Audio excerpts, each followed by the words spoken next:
you know what? The peace has been protected, baby. The peace has been protected for so long. And now I'm not in the business of being disrespected anymore. So if you come crazy, I'm going to come crazier. Dude,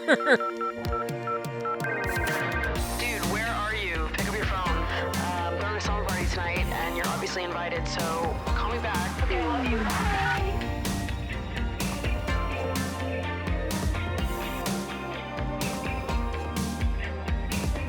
What's up, you guys, and welcome back to Emotionally Online, the weekly summer party for spilling guts and sharing secrets, hosted by yours truly, the one and only Maddie Drosbeck, co-hosted by my sweet baby girl, Mummy's favorite, Miss Mango the Gooey Girl, who is the reason why I was not here for last week's episode. Sorry about that. And also, not sorry about that, because mother duties called, and Mango was a little sicky, so I had to take her to the vet, and you know, that's a stressful time.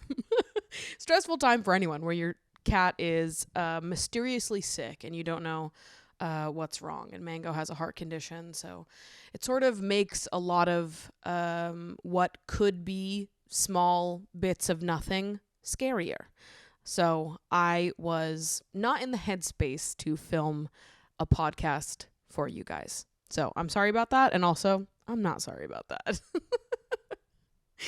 Just know that at the end of the day, nobody wants to be here on this mic more than I do. Nobody looks forward to this show as much as me. So just know that if I'm not here some week for any reason, I've definitely got a damn good reason for not being on the mic this week. This is a one-woman show. Nobody else working on this but me. So if I'm not up to shape, if I'm not having a good week, if I can't emotionally be with it enough to sit down on this couch and talk to you guys, then there just isn't a show.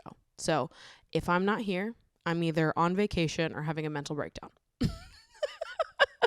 And I'll let you guess which one it is. So last week, Miss Girl, my Mango, was my priority, and she's doing okay now. All is well, all is fine. But yeah, stressful nonetheless. We've been to the vet four times in the last 10 days. So not fun, but here we are. We're keeping it moving. We're keeping it trucking. And you know what's been getting me through this period, this time? Fucking Vanderpump Rules. I have resisted Bravo for about as long as someone can resist Bravo. I have resisted getting into so many of their shows, and I caved. I did it. I think the weather starts to get a little bit nicer. We get a little hint of spring, and I start to hear dun dun dun dun dun dun dun dun dun dun dun dun in the back of my head. I start saying things like babes. What else have I been saying recently? Jet to holidays. The weather starts to get a little bit nicer, and suddenly I'm like, Dominoes. Like, suddenly life just starts getting a little bit better, and I start having a reality TV itch. Okay, and obviously Love Island UK isn't back yet, and I've heard they're running 10 days behind schedule in terms of prepping the villa, which sounds a little crazy boots to me. They're gonna need to speed up the trajectory on that one because I need my Love Island UK stat. Okay, I need it injected into my veins. So in the waiting period between now and when Love Island actually starts, I got into Vanderpump Rules. I also watched the entirety of season 2 of Secret Lives of Mormon Wives. Dude, when reality TV is good, it's too fucking good. Secret Lives of Mormon Wives isn't like top tier reality TV. Vanderpump Rules is though. Vanderpump Rules is top tier reality TV. I'm like actually fucked up about the fact that I hadn't gotten into it before, but I just feel like Vanderpump Rules, the shooters for Vanderpump, you guys need to get better at pitching, because I feel like the people that encouraged me to watch Vanderpump in the past, like they just didn't do a good job of selling it to me. You guys have got to be more passionate. Tell me that this is one of the greatest reality shows to have ever existed and nobody has ever done it like that since. Like, if you said that to me, maybe I would have listened, but none of you did. And actually, you can say that because it's true, because it is true. It's an awesome reality show. But like the same way that us Jersey Shore truthers, that us Love Island UK truthers, the way we talk about those shows is the way that you guys need to start talking about Vanderpump. And maybe I just haven't been talking to the right people. Maybe I'm going to say this and there's going to be people in the comments like, who the fuck have you been talking to? Because people do nothing but ride for Vanderpump. But to be honest with you, I didn't really even hear much about Vanderpump ever until the Scandival thing. I remember when Vanderpump first started, but I had no idea what the show was about until I fucking started it. Okay? I thought that it was just about Vanderpump as a family. I didn't realize it was about the employees at a restaurant, at one of Lisa Vanderpump's restaurants. And it was more about this cast of random fucking 20-somethings just constantly cheating on each other. Nobody told me that. I didn't know. I thought that this was just like a Lisa Vanderpump, like Real Housewives spinoff thing just on her family. And I was like, oh, okay, rich people, boring. Like, I didn't care. But if you told me that the level of drama in pettiness, in cheating, in nonsensical shenanigans that were happening, like if you told me, I would have been so down with it, okay? Why do you think I love Jersey Shore? Why do you think I love Love Island UK? Because these people are fucking insane. Because these people are crazy, okay? The reason why I don't like The Bachelor is because it's too tame. It's a little crazy when you get the full group of people there. Granted, I haven't seen many seasons of The Bachelor or Bachelorette franchise, but the ones that I have seen, I had a hard time getting through because I thought it was a snooze fest. I thought it was so fucking boring.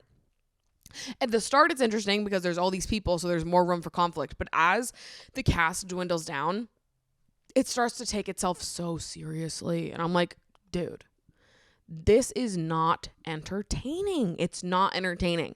Okay. But with Jersey Shore, they were crazy. Every last one of them. But they were lovable. And also, I never wish to know any of them. They're all terrifying to me. Although one time I did wait in line at a liquor store when I was 15 to try to meet Mike the Situation and get him to sign a bottle of vodka with my cousin. We didn't end up waiting the entire time because he was late and I was already in line for like 3 hours. I needed to go to the football game to hang out with my friends. It was a Friday night.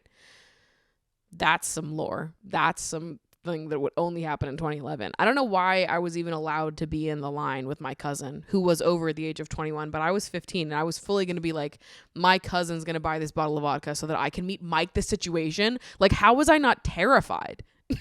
How was I not so scared? I would never do that now. Simply out of fear. I can buy vodka now. I'm 28 years old. Totally could do that. I don't want to meet Mike the Situation. That's scary. Who would willingly put themselves in that situation? Point being, though, is you have a cast of people who are insane, that have lovable moments, but are ultimately people that are terrifying that you would never wish to know in your real life. They behave in ways that are unexplainable to you. They behave in ways that are unsimilar to you in your current life, in anyone you have ever met. Like this is the reason why I love Love Island UK too. Like so many dating shows, I'm like, fuck, I'm in the fucking dating pool with these people. Like I don't want to go home and when I'm trying to decompress, just be reminded of how shitty the fucking dating pool is. But for some reason, when I watch Love Island UK, I'm like, we're in different dating pools, right? You're over there. This is different. You know, I don't want to watch a US dating shows. That's my backyard. Those are who I play with. I don't want to see them. They are fucking weird and crazy. I want to watch somebody else's weird and crazy. Love Island UK, perfect. And they're funnier. And it's just all around better. Vanderpump Rules, similar thing going on here. Everyone's insane.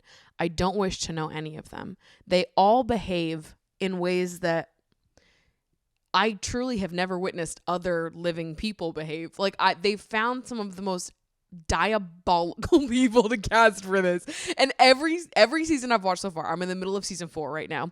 Every season I've watched so far, you think like, okay, there's no way somebody else can become the villain after this person. Like season 1, so clear that Jax is the main villain. Stassi's like a secondary villain, but Jax is the main one. And then you get to season 2 and you're like, holy fuck, Jax is not the only one capable of being a primary villain, all of a sudden it's like, oh, well, Tom Sandoval's a villain. All of a sudden it's like, oh, well, Kristen's also a villain. Oh, okay, well, James is also a villain. Stassi is also a villain. They're all fucking villains. And they just swap. They just swap it out. They pass off. And I am obsessed. I'm so fucking obsessed. I'm hooked. I have been talking about Vanderpump on Instagram because I just like need a place to talk about these things.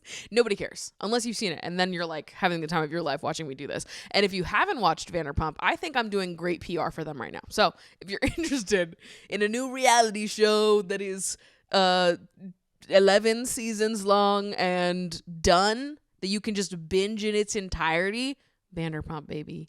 Vanderpump. It's so good. But I've been ranking the cast members at the end of every season in order from, my favorite to my least favorite. And so far, I've only watched season 1, 2, and 3 in their entirety. So I'm just saying that's where we stand as I'm saying this sentence right now. This is always subject to change. But as we have currently stood, I have ranked Sheena in my top position for every single season.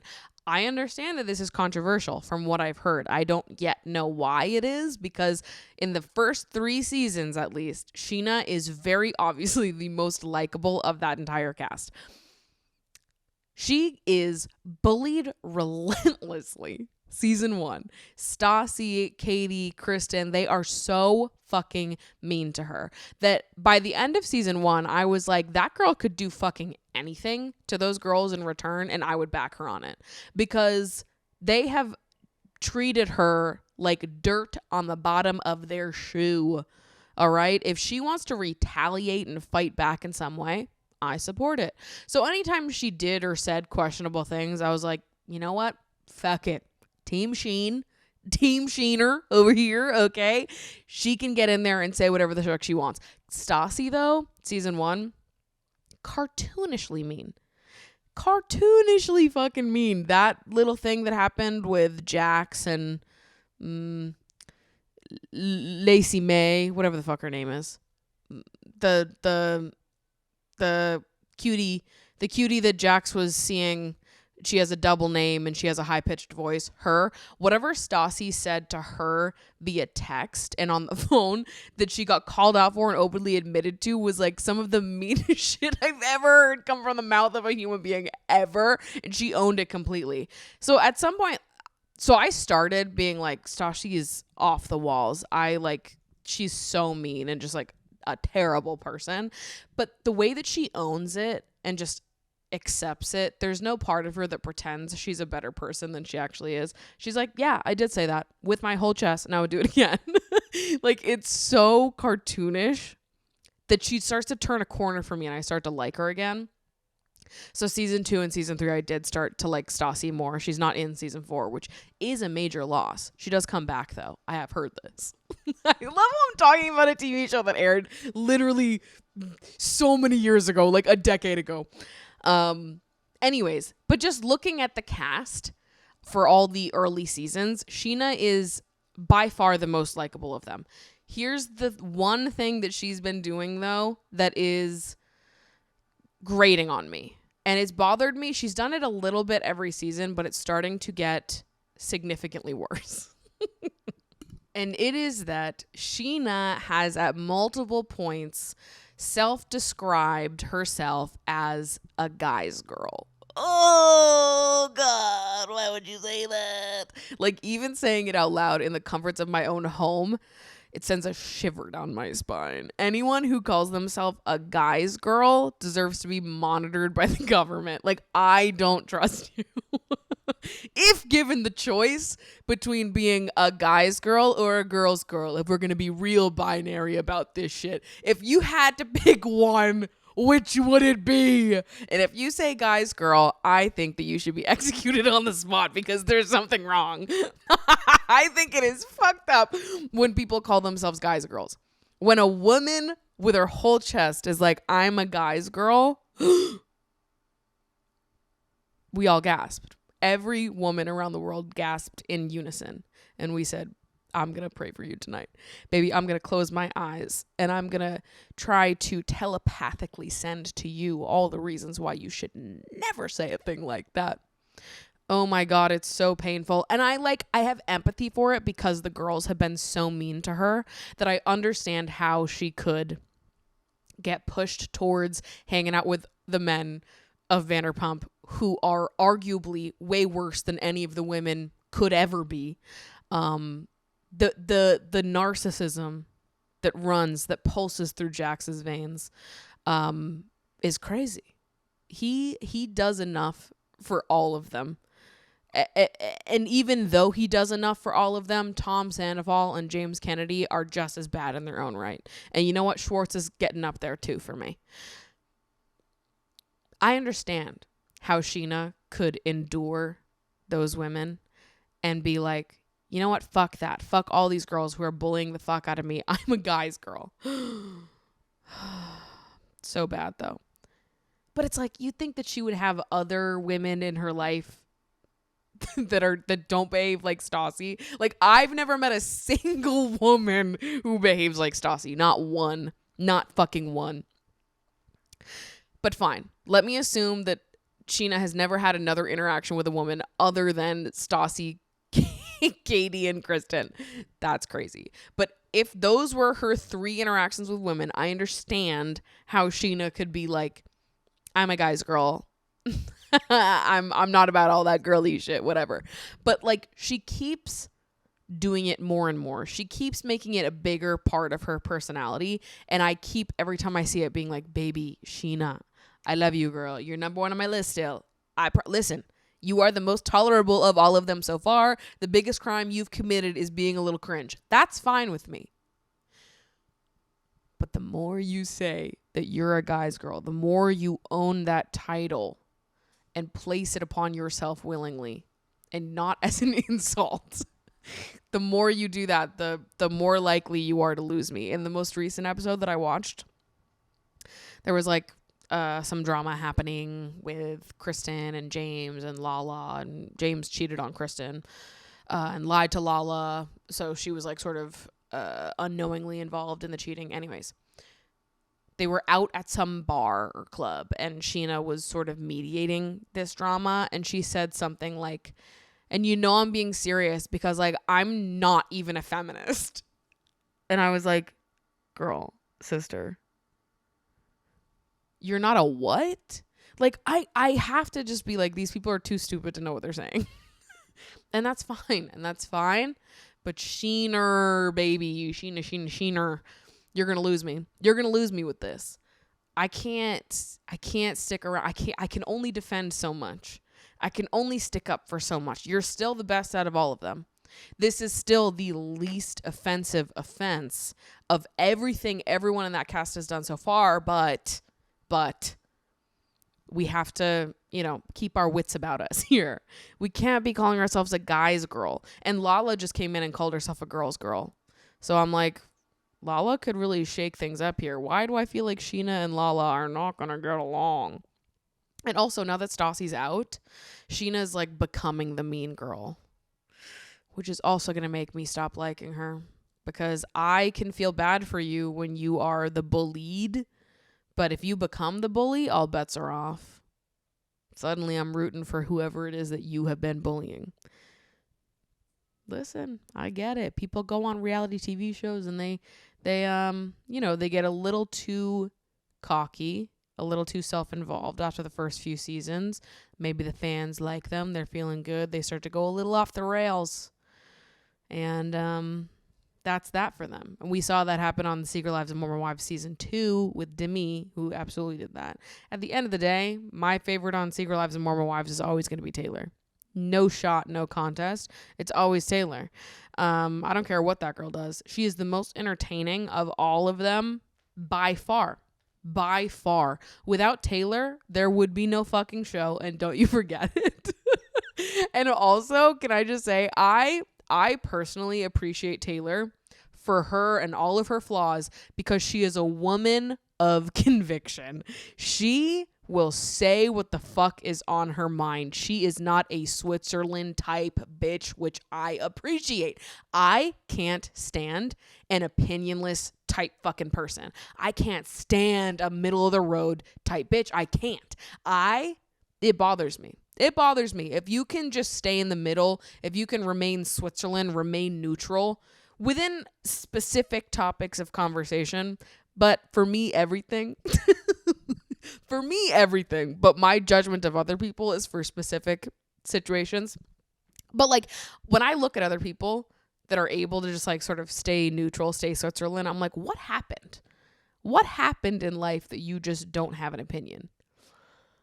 Because, and the reason I say this is because there were so many situations this season on Secret Lives of Mormon Wives, so many like conflicts where they're screaming, fighting, disrespecting the hell out of each other, and nobody was standing up for anybody else. I was like, hello, any of you bitches gonna say something?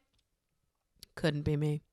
Couldn't be me. To be friends with a bunch of people who won't stand up for you, where you're being absolutely fucking berated by another person, that's crazy. That's crazy.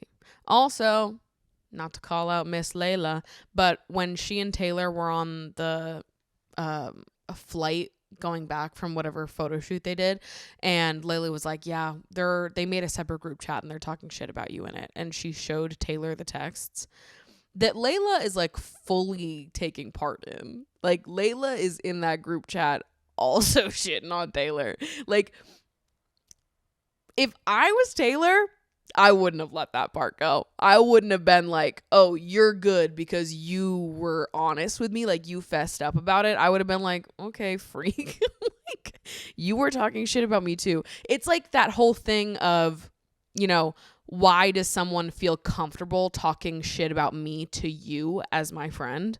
Like there's no world where someone would come to me to shit talk Ashley, because there's not even one singular world where I wouldn't tell Ashley and I wouldn't immediately stand up for her in the moment. Like, I find it highly suspicious when somebody is going to include you in the shit talking and you're allegedly my friend. Like, why do they feel comfortable shit talking me to you?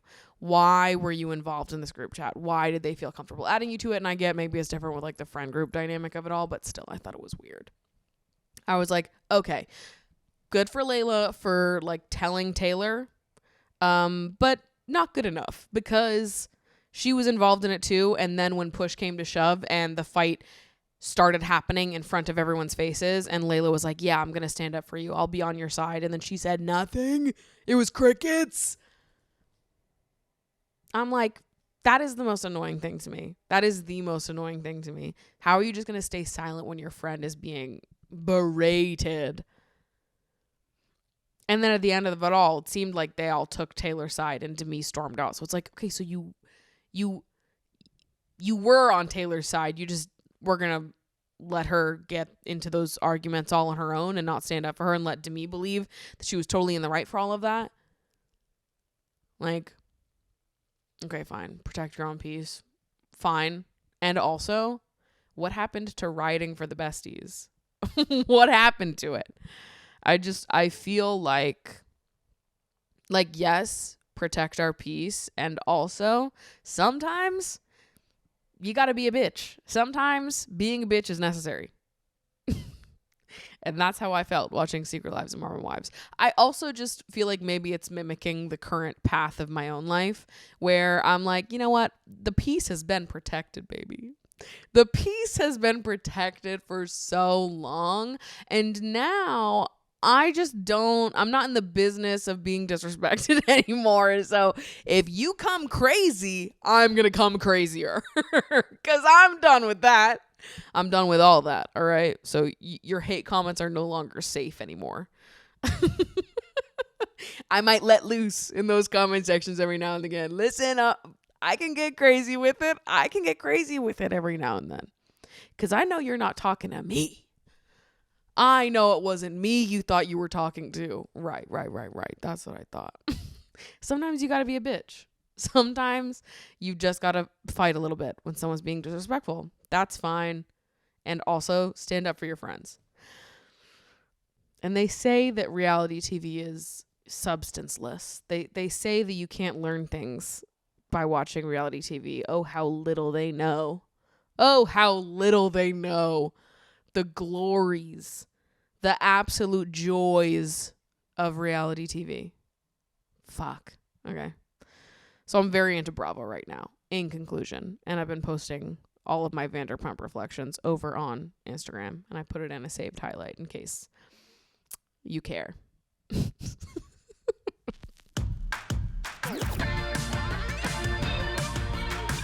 I've been seeing the propaganda I'm not falling for videos all over Instagram and TikTok recently, and I have my own list of propaganda I'm not falling for that I am interested in unpacking. But before I do, there is an important subject that I'd like to bring up on the pod, particularly for those of you who live in New York City. We have an upcoming mayoral primary election coming up in less than a month. All right. I believe early voting starts on June 14th and the election itself is on June 24th. Our current mayor is a piece of shit. We all know this.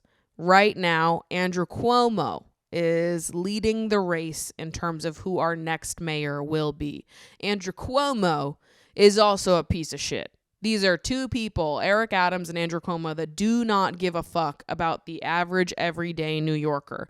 They do not care about making this city more affordable and accessible to the people who make New York what it is. They care about making New York a nice, cushy place for all of their rich buddies. Andrew Cuomo failed the people of New York as governor multiple times over. Not to mention, this is a man with several sexual misconduct allegations. This is not the type of person that we want running New York City. So let me tell you about a candidate that I do think could be great in the position of mayor here in New York City, and that person is Zohran Mamdani. Zohran is running for mayor of New York City to help lower the cost of living in New York. He wants to make buses fast and free. He wants to implement free childcare options. He wants to implement a rent freeze and so much more, all with the unified goal of making New York a more affordable city to live in and one that really cares about the average everyday New Yorker, not the top 1% of people in this city. I really like Zohran. I've felt really inspired by his campaign. I've spoken to so many people about Zohran. I've actually been pleasantly surprised at how active people have been, at least in my community, in talking and canvassing for Zohran. I've had multiple people knock on my door to talk about Zohran with me, and I get so excited every time people have shown up and I've been like, oh yeah, dude, I'm so excited. I'm really excited about his campaign too. I'm planning on ranking Zohran in my number one spot, and no, I will not be ranking Cuomo. New York does a ranked choice voting. So the number one thing to remember here is we do not want to rank Andrew Cuomo at all. Leave that man off your ballot. He's a piece of shit and he would be terrible for New York. What we do want to do is rank Zohran in our number one spot and rank literally anybody else below him. We want to rank Zohran number one, and we still want to rank other options below Zohran, just not Andrew Cuomo. Under no circumstances should we be ranking Andrew Cuomo. But I felt really excited and energized by Zohran's campaign. I volunteered to phone bank for the campaign this past Monday, and it was very anxiety-inducing and also so much fun. I famously don't love doing phone calls like that, but it felt really important to me because this primary election feels really important to me, and the mayor of New York is a really big, important role. And in order to make this city more livable and enjoyable and accessible to the people who live here and make this city what it is, we need to give a fuck about who it is that we're electing into the mayoral position. So I know there are many people who listen to this podcast who live in New York City. Some of you may have been born and raised in New York. Some of you may have moved to New York. I'm especially talking to the transplants when I say this. Please, please get involved in this election. Educate yourself about who is on the ballot and what is at stake here. We need you to be engaged with your community and with the city as a whole. please make a plan to vote in the mayoral election next month. I'm going to be early voting because I will be in Greece during actual election day. It's really important that you vote in this election, and even more important that we do not vote for Andrew Cuomo in this election. So I'm going to leave all the information about Zoran and his campaign down below. I really encourage you to go check him out and learn more about the policies that he's running on. And if you feel as inspired about his campaign as I do, I really encourage you to go get out there, volunteer, canvass, phone bank, whatever it is that you can do. Phone banking, although was anxiety inducing because I don't love making phone calls, it was so awesome when I did get a caller that was genuinely curious. There was one young man who I talked to who I felt particularly struck by because he was asking such great questions, and I was so excited that I could answer them for him. I was so excited that he was genuinely curious, and at the end of the phone call, he was expressing interest in volunteering for Zoran as well. And that to me feels like moving the needle. Getting to talk to people who are curious and want to learn more and are genuinely interested in getting engaged in their community and helping them do that, helping them be more involved. That feels like progress to me, and it feels good to be involved in it firsthand. So I highly, highly, highly recommend volunteering in some way if you can. We need all the help we can get. We're still trying to really get the word about Zoran out there. Obviously, Andrew Cuomo is leading the polls, but Zoran is not far behind him. There is a world where Zoran could be our next mayor, and we need to fight like hell in the next month to make that a viable possibility. So please, with everything in me, if you live in New York City, if you vote in New York City, please check out Zoran Mamdani and educate yourself about the campaign he's running on and why we should not be voting Andrew Cuomo into office as our fucking mayor. Please, God, don't do that. So anyways, small rant over. All of the links for educational resources for that are going to be linked in the description of this podcast episode. Thank you guys so much for listening. New Yorkers, especially transplants, please get out and vote in the upcoming mayoral primaries. Thank you.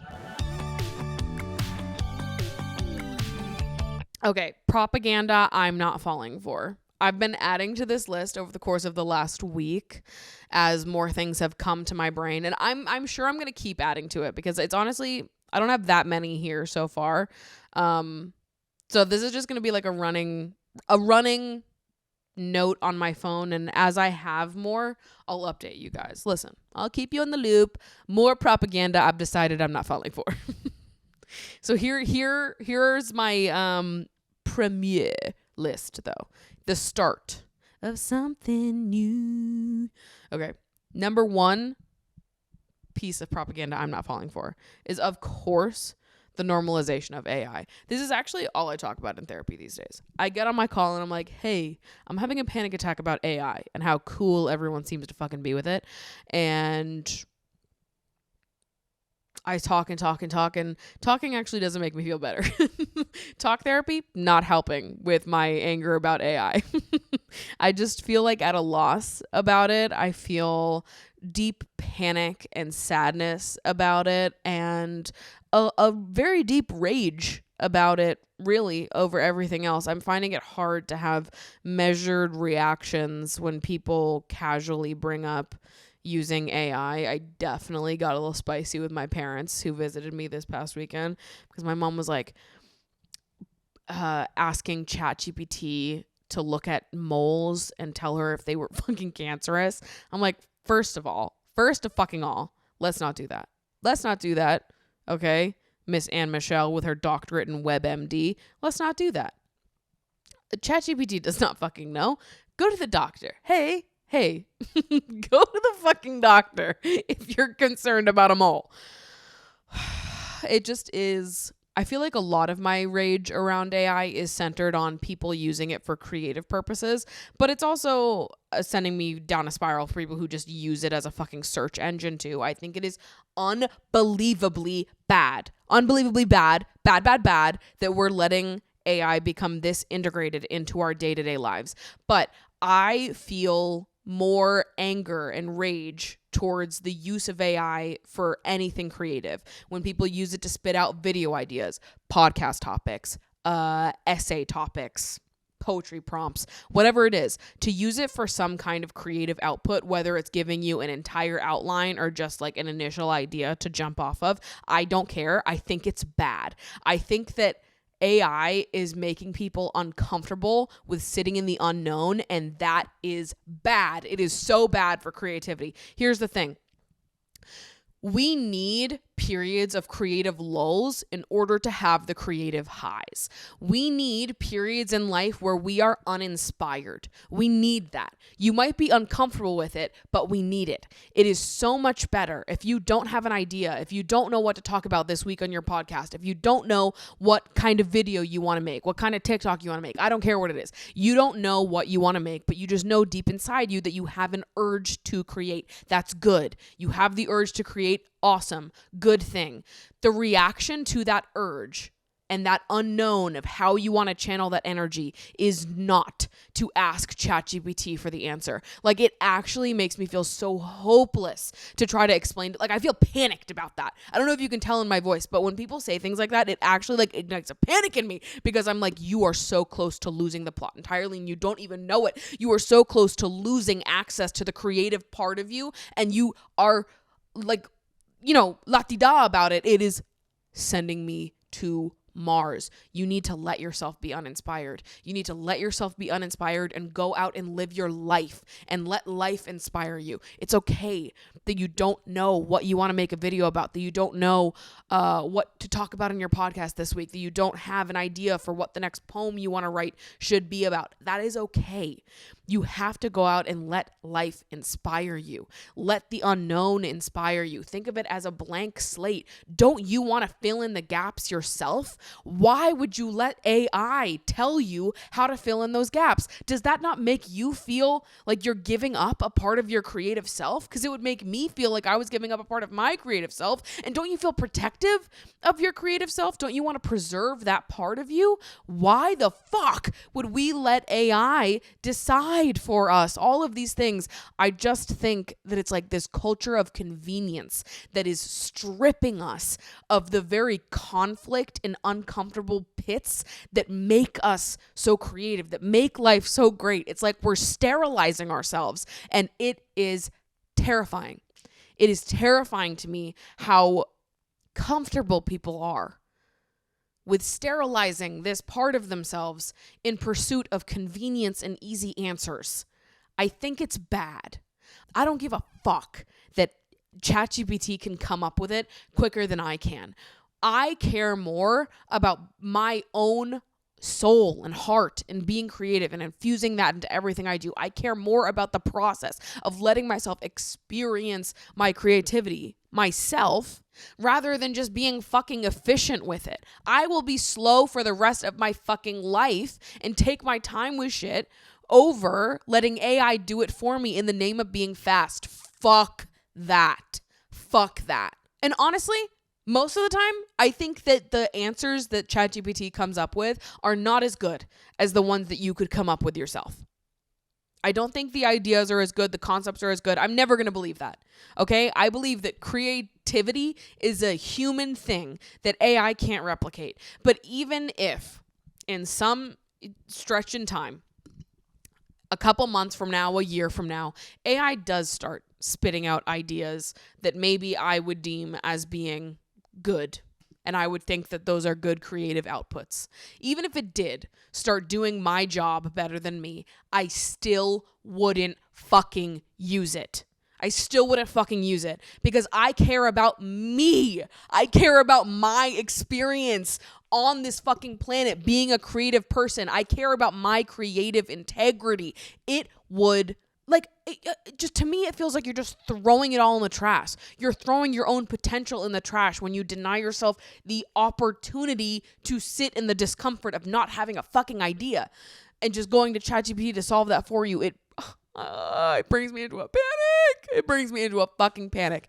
And it really bothers me how normalized it's becoming and how integrated into our world it's becoming. I'm stressed out that there are clips of AI newscasters going around on TikTok and Instagram and Facebook, and they're just getting better and better and harder to spot. And yeah, young people can usually spot them now, but old people fucking can't. And maybe there will be a day where we can't tell the fucking difference either. What's true and what isn't true when so much of it is just being fabricated and made up, and there are literally no regulations around it.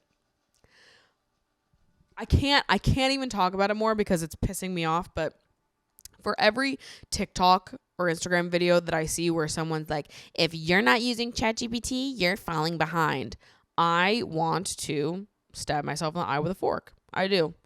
I think that would be better than watching videos like that. It is so soulless to me to choose convenience and speed, efficiency over the very thing that makes you human is so fucking twisted and brainwashed to me. Like, I actually feel bad. And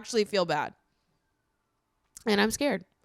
I am genuinely scared. So, yeah, shit that I'm not falling for, the normalization of AI. Specifically in creative settings, but kind of overall as well. And to be honest, my opinion on AI changes more and more as time goes on, because I used to feel fine about AI being used in a utility sense to fix things and, tweak things, to touch up. Like, for example, I've used the generative AI feature in Photoshop when I had a vertical image that I wanted to make horizontal for a video thumbnail. I took the photo. The photo was all creatively done already. I just didn't take it in the right format. So I wanted to switch it from vertical to horizontal. Generative AI in Photoshop could help me do that. I used to feel like it was fine in a utility sense, and I'm starting to not feel like that anymore. Now I'm starting to feel like it's just all bad because there's like no stop to it. There's no end. And I think the more out of control it feels, the more I just become anti all of it. So yeah, I think eventually I'm just going to end up in a place where I think there's no room for AI in the conversation, because I think there needs to be regulation around it, effective fucking immediately.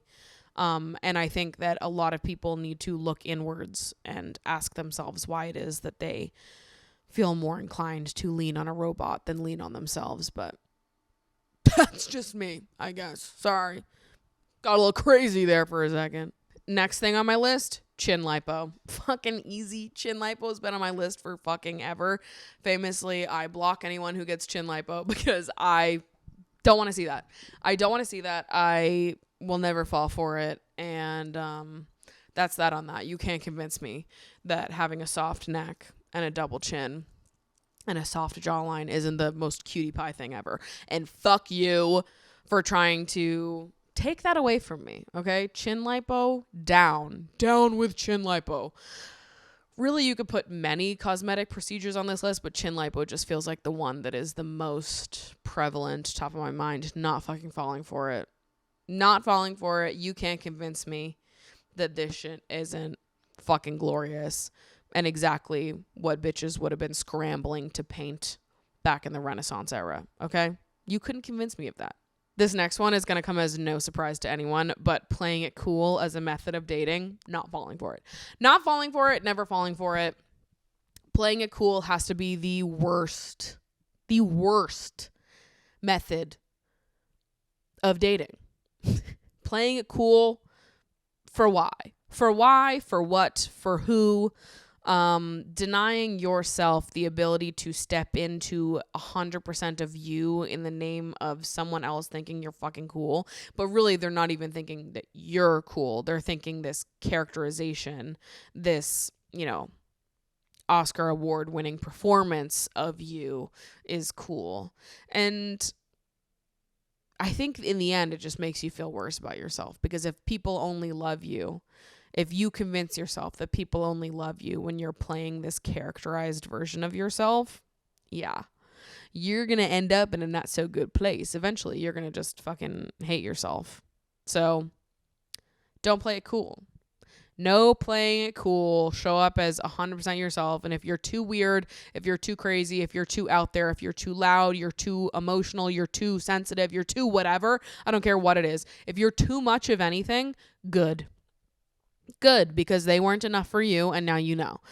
I don't think anyone should play it cool. Ever. Ever. Okay? Sorry. I know this is the propaganda that I'm doling out as the least mysterious woman you've ever encountered. Okay? Stop playing it cool. You're not cool. I just think that you're performing. This is a performance, and good for you. You should really look into acting, but that's not you. And I would like to know you. Playing it cool, not sexy. It's totally out. Famously, I've been saying this. Everyone knows that. Literally, everyone's been talking about it. Nobody can shut up about it. It's not cool. It's not sexy. Nobody likes it.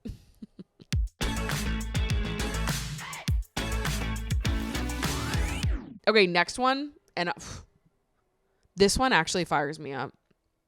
Cats not being as affectionate as dogs. Wrong. Lie. Propaganda. Absolute made up lies by Big Dog. By Big Canine trying to get in here and just slanderize my precious baby little cats. Okay? I'm actually so sick of this. The idea that cats are not as affectionate or loving as dogs. And I say this as someone who is the owner of the sweetest, most affectionate cat in the world, and someone who fosters a lot of cats that are not affectionate when they first come in here. A lot of the cats that I have fostered come in here and they are scared and they are hissing at me and they are deeply distrusting of humans. Now, here's the thing.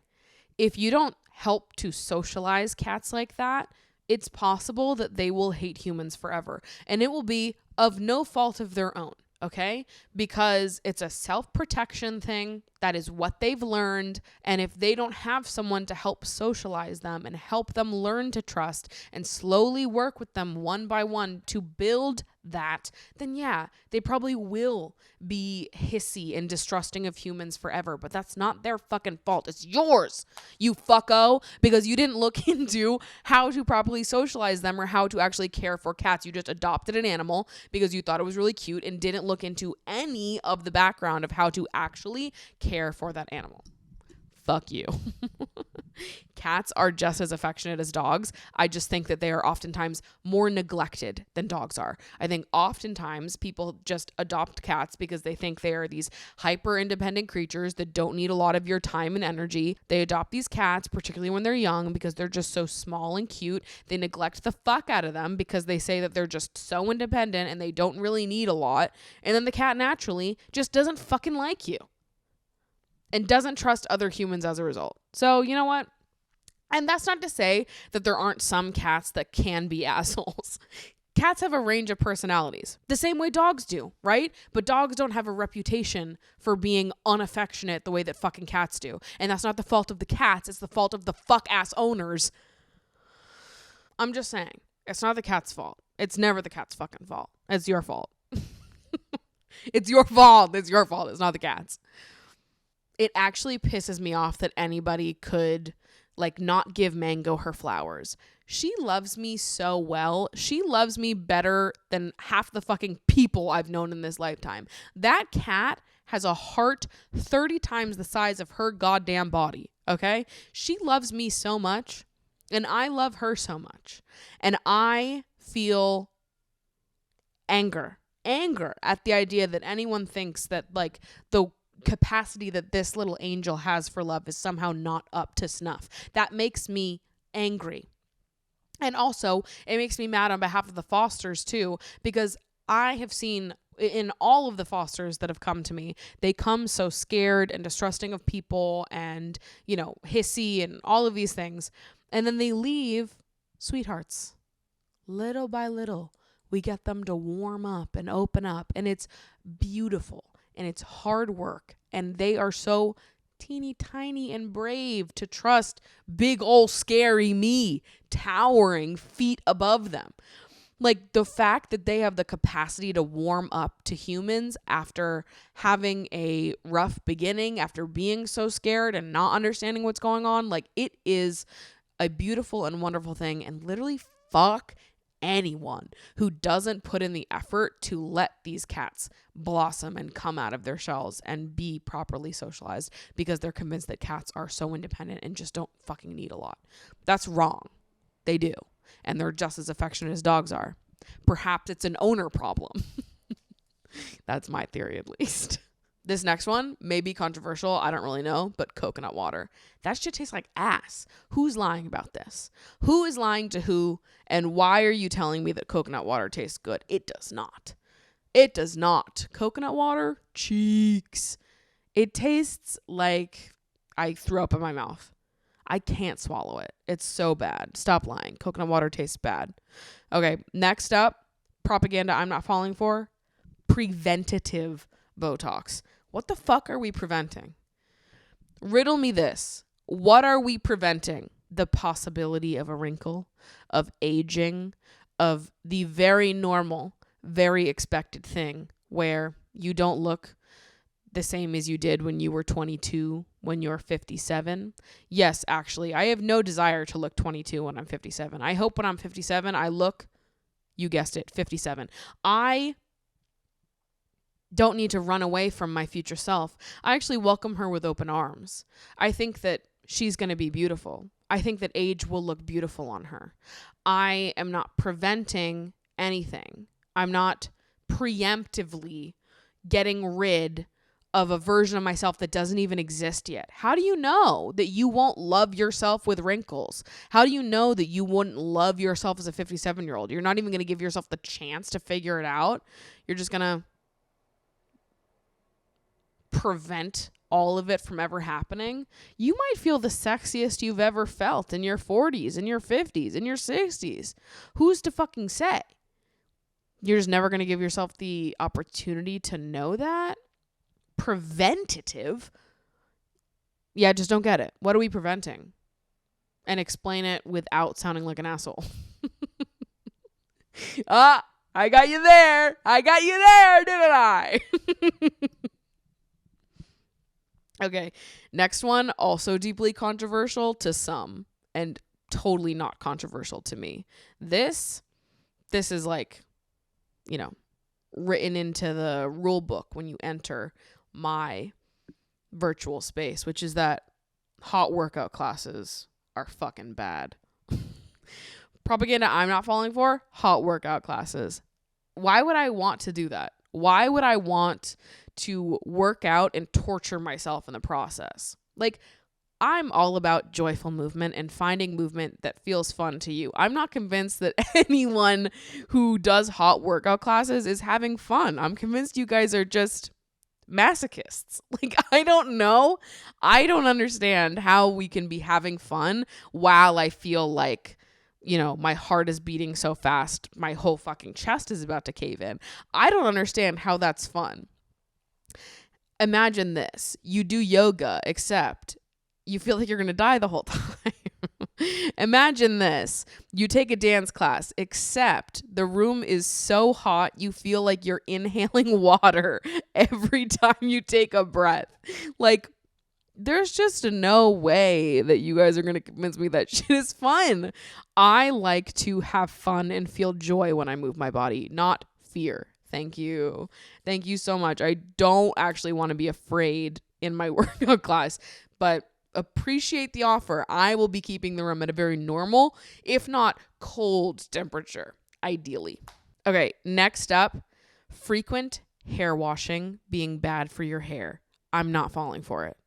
I'm not falling for it. And this is coming from someone who had to significantly scale back the amount I was washing my hair because I dyed my hair purple. But know this, if my hair wasn't dyed a fantasy color, I would still be washing the shit every fucking day. I washed my hair every single day from the time I was 11 to the time I was, 25? When did I dye my hair? 3 years ago? Every day I woke up, the first thing I did was get in the shower and wash my hair, and it was incredible. It was glorious. I loved every second of it, and I would be doing it now if my hair wouldn't, wash out entirely twice as fast. even still, even with my purple hair, like some people love stretching it. I wash my hair every 2 days, sometimes 3, but on the 3rd day, it's a slick back. But it's like every other day I'm washing my hair because I just fucking can't. I'm over this idea of like constant hair washing being bad for your hair. And I actually feel uniquely qualified to say that I think it's bullshit because I've been surrounded by hairstylists my whole life. My mom is a hairdresser. And I always used to ask her and she was like, not really. Do whatever you want. And I was like, period, queen. And then I've asked other hairstylists over the years too. And they've been like, yeah, it doesn't really matter. Unless you have color, then it matters. Not because it's hurting your hair necessarily, but because it's just going to wash out quicker, which you don't want because you're paying all this money to get it done. So if you don't dye your hair, I think that you should wash it however much you want to wash it. Why are we trying to stretch ourselves to shower less? It's just not for me. I think you should wash your hair as much as you want to wash your hair. And even with me trying to shower every other day, if I wake up and my hair just like feels greasy and gross and I'm like, ugh, I need to take a shower. I don't care if I showered yesterday. I will shower again. I will wash my hair fucking again. I'm doing a body shower every day. I'm not a maniac. Okay? It is hot and sweaty in New York. Yeah, you better believe I'm in that shower at least once a day, sometimes 2. But like in the summer, if my hair gets all sweaty and gross and I washed it that morning, but that night I'm like, oh God. And then I wake up the next morning, yeah, fucking I will shower again. Sue me, okay? I have one life and I want to enjoy my life. I enjoy my time in this body and I do not enjoy having greasy and gross hair. It needs to look gorgina all the time. So, yeah, not falling for the idea that I can't do that. I've never had a problem with it. So, suck it. Suck it, you guys. And the last one I have on this list is invoices with anything beyond net 30. And I mean that. From the bottom of my heart, I fucking mean that. And honestly, even I'm being reasonable when I say net 30. Like, fine. I'll give you a little bit of time to, send my invoice to the proper people and get it processed. But when people do net 60, net 90, net, and don't gasp when I tell you this, but 1 fucking 20. Do you think I work for free? People who want to do net 60, net 99, net 120, like I want to charge you extra for making me wait for that shit. I have bills to pay. What do you mean? I mean, really, I think we should be rocking with net 14, right? Because with everybody else's job, everyone else gets paid bi-weekly for the most part. You're walking home with money being put in your account at least every 2 weeks. But when you're self-employed, it's like, well, I might have 3 invoices come in on May 1st. And then for all I fucking know, the next time I get paid might be May 29th. And there's just nothing that comes in between that. Like, it's unfucking predictable. And sometimes that's even kind of close. Sometimes it can be even longer than that. Sometimes you have like a bunch of invoices come in at the top of the month and then you literally don't have anything until the end of the following month. Like, it is not fun. And it's just because all of the payment schedules are totally fucking random, brand to brand, company to company that you work with. Like, everything changes. And I think it's fucked up. I think it's fucked up. I think in an ideal world, net 14 should be the maximum. Net 30 is even pushing it, but I'm going to settle and say that anything beyond net 30 is crazy because we've got to start somewhere. But just know that once I get all of you on board with anything beyond net 30 being crazy, I'm up in it to 14. Anything beyond net 14 is actually crazy if we want to be real about it. Because why the fuck do self-employed people have to wait several months to be paid for the work they do? Where would anybody else get away with that in any other fucking context? Yeah, I did work for you. And now I'm going to have to wait 4 months to be paid. Okay? Don't talk to me about it. I still have pending invoices from fucking January. So, just saying, that shit is cuckoo bananas bonks. And you will never hear me defending that. I need my money. Give me my money. Anyways, That's all I've got for now. But I'm going to keep adding to that because I think that there is so much more for us to uncover here. But I have to go because I am actually going to a movie premiere. The Phoenician Scheme, Wes Anderson's new movie. So I have to get some nails on my nails, iron my dress, and get my ass in an Uber and on the way over to the premiere in the next 25 minutes. So I'm going to go. I love you guys so much. There is going to be an after show over on Patreon. Obviously, I'm not going to film that right now. I'll film it a little bit later. But we've got more culture to discuss and things to get into. So if you're dying for more of me, definitely go sign up for the Patreon, join the Lover Girls over on the Discord, and enjoy the after show. There's plenty of other content on the Patreon already for you to enjoy, plenty of other after shows for you to enjoy as well.